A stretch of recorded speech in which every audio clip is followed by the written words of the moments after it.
नमस्कार दोस्तों, इस वक्त की तमाम बेहद बड़ी खबरें, मुख्य समाचार आप लोगों के लिए लेकर के आए हैं दोस्तों, जहां पर एक एक करके चलेंगे दिन भर की सभी बड़ी खबरें। मुख्य समाचार दोस्तों आप तक आगे इसी वीडियो के माध्यम से पहुंचाएंगे। लगातार हमारे साथ आगे इसी वीडियो में दोस्तों बने रहिएगा। खबरों में बढ़ने से पहले अगर आप लोग भी खुले तौर पर इंडिया गठबंधन केजरीवाल और राहुल गांधी के समर्थन में खड़े हैं तो अभी इस वीडियो को लाइक कीजिएगा दोस्तों, और कमेंट बॉक्स में hashtag we support India, we support Kejriwal जरूर ही कमेंट कीजिएगा। पहली बड़ी खबर दोस्तों आप लोगों को बताते चले, मुख्यमंत्री पद पर ही बने रहेंगे केजरीवाल। दिल्ली हाई कोर्ट ने कहा ऐसा कोई भी नियम नहीं है कि उनको हटा सके। जी हां दोस्तों, अरविंद केजरीवाल को हाई कोर्ट से बड़ी राहत मिली है। सीएम पद से हटाने की याचिका खारिज की गई है हाई कोर्ट के द्वारा। दिल्ली के सीएम अरविंद केजरीवाल को पद से हटाने की याचिका पर दिल्ली हाई कोर्ट में सुनवाई हुई। सुनवाई के बाद अरविंद केजरीवाल को बड़ी राहत मिली है। जी हां, सुनवाई के दौरान कोर्ट ने साफ तौर पर कहा है कि यह एक राजनीतिक मामला है, न्यायिक दखल की इसमें कोई भी जरूरत नहीं है। और वहीं दोस्तों केजरीवाल को लेकर के ये खबर भी आ रही है कि अरविंद केजरीवाल को 1 अप्रैल तक ईडी कस्टडी में भेजा गया है, यानी कि 4 दिन की रिमांड कोर्ट की तरफ से बढ़ाई गई है। लेकिन कोर्ट में आज जब अरविंद केजरीवाल पेश हुए तो उन्होंने जबरदस्त तरीके से खुद ही जज के सामने यहां पर बहस की है और तमाम बातें कही हैं, जिसको सुनकर के जज साहब भी हैरान रह गए। जी हां दोस्तों, बताते चले, दिल्ली के मुख्यमंत्री अरविंद केजरीवाल ने अदालत में पहली बार खुद ही अपना पक्ष रखा। अरविंद केजरीवाल ने कहा है कि मुझे 4 लोगों के बयान के आधार पर गिरफ्तार कर लिया गया। केजरीवाल ने जज के सामने ही सवाल उठाते हुए कहा है कि जब तक बयान उनके खिलाफ में नहीं गए तब तक रिकॉर्ड पर नहीं लिए गए, और जैसे ही बयान उनके खिलाफ में गए ईडी ने रिकॉर्ड पर ले लिए। केजरीवाल ने कहा है कि शरद रेड्डी से बीजेपी ने इलेक्टोरल बॉन्ड के जरिए 55 करोड़ रुपए लिए और रेड्डी को बाद में छोड़ दिया गया। एक तरफ बीजेपी ने पैसे की उगाही की और दूसरी तरफ आम आदमी पार्टी को खत्म करने का षड्यंत्र रचा गया। ये तमाम बातें कही हैं केजरीवाल ने जज के सामने। अरविंद केजरीवाल ने कहा है कि क्या एक मौजूदा मुख्यमंत्री को गिरफ्तार करने के लिए यह आधार काफी है जो ईडी ने दिए हैं, ये यहां पर कहना है केजरीवाल का। केजरीवाल ने जज के सामने आगे कहा है कि असली घोटाला तो ईडी की जांच के बाद में शुरू हुआ। ईडी के 2 ही मकसद थे, एक आम आदमी पार्टी को खत्म करना और एक यहां पर स्मोक क्रिएट करना कि आम आदमी पार्टी भ्रष्टाचारी है, चोर बताना पार्टी को, और दूसरा मकसद ईडी का उगाही करना। इस मामले में शरद रेड्डी ने गिरफ्तारी के बाद बीजेपी को 55 करोड़ रुपए का चंदा दिया। बीजेपी को पैसा देने के बाद इलेक्टोरल बॉन्ड के जरिए रेड्डी को जमानत मिल गई।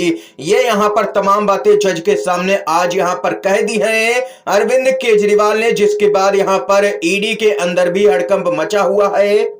जब से दोस्तों यहां पर इलेक्टोरल बॉन्ड के मामले पर सुप्रीम कोर्ट का फैसला आया है, तब से यहां पर बीजेपी के अंदर बौखलाहट देखने को मिल रही है।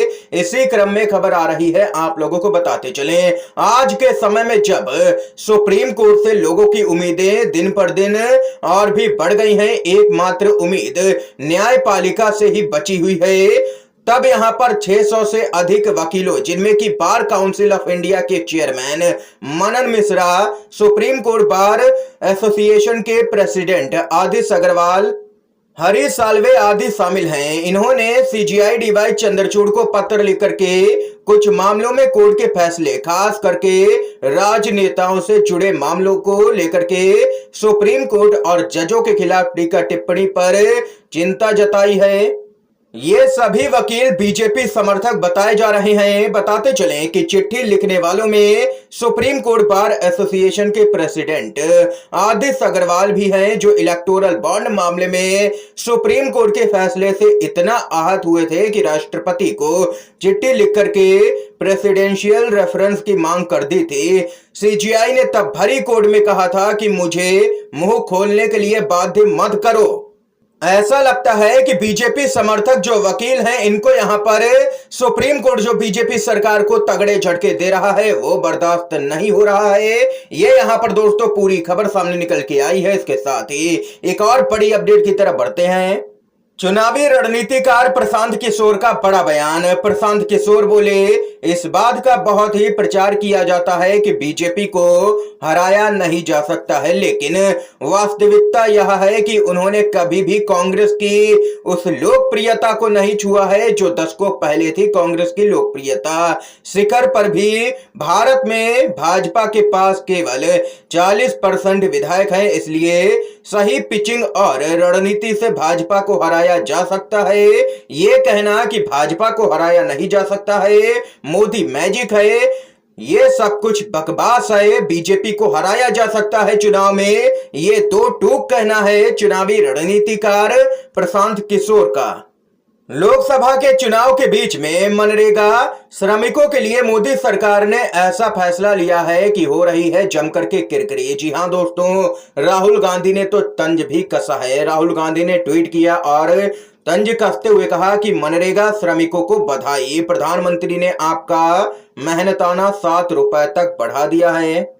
राहुल गांधी ने आगे कहा है कि अब शायद वह आपसे पूछे क्या कीजिएगा आप इतनी बड़ी धनराशि का और 700 करोड़ खर्च करके आपके नाम पर धन्यवाद मोदी का अभियान भी शुरू कर दे। ये लोग तो कोई आश्चर्य नहीं होना चाहिए जो मोदी जी की इस अपार उदारता से नाराज हैं। वो याद रखें, इंडिया की सरकार पहले दिन हर मजदूर का मेहनताना बढ़ा करके 400 रुपए प्रतिदिन करने वाली है। ये यहां पर दो टूक कहना है राहुल गांधी का, यानी कि राहुल गांधी ने सीधे शब्दों में यह कहा है कि इंडिया गठबंधन की सरकार बनेगी तो जो मनरेगा के श्रमिक हैं उनका जो मेहनताना है उसको बढ़ा करके 400 रुपए प्रतिदिन किया जाएगा। पहले ही दिन ये फैसला लिया जाएगा। इसके साथ ही दोस्तों एक और बड़ी अपडेट आ रही है। चुनाव पैसों से नहीं जनता के समर्थन से लड़ा जाता है। वित्त मंत्री निर्मला सीतारमण पर डीएमके का तंज। जी हां दोस्तों, वित्त मंत्री निर्मला सीतारमण ने एक टीवी प्रोग्राम में लोकसभा चुनाव न लड़ने का ऐलान किया था। उनका कहना था कि मेरे पास चुनाव लड़ने के लिए पैसा ही नहीं है। अब इस पर तमिलनाडु की सत्ताधारी पार्टी डीएमके का बयान आया है, जिसमें डीएमके ने तंज कसते हुए कहा है कि चुनाव लड़ने के लिए पैसों की नहीं बल्कि जनता के समर्थन की जरूरत होती है।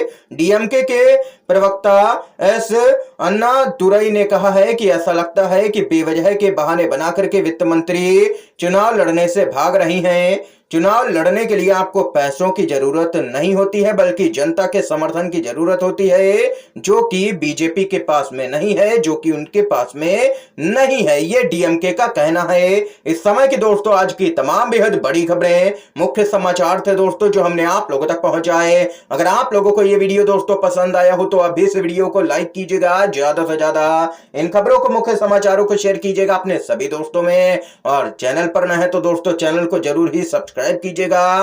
वीडियो देखने के लिए आप सभी दोस्तों का बहुत बहुत धन्यवाद। जय हिंद, जय भारत।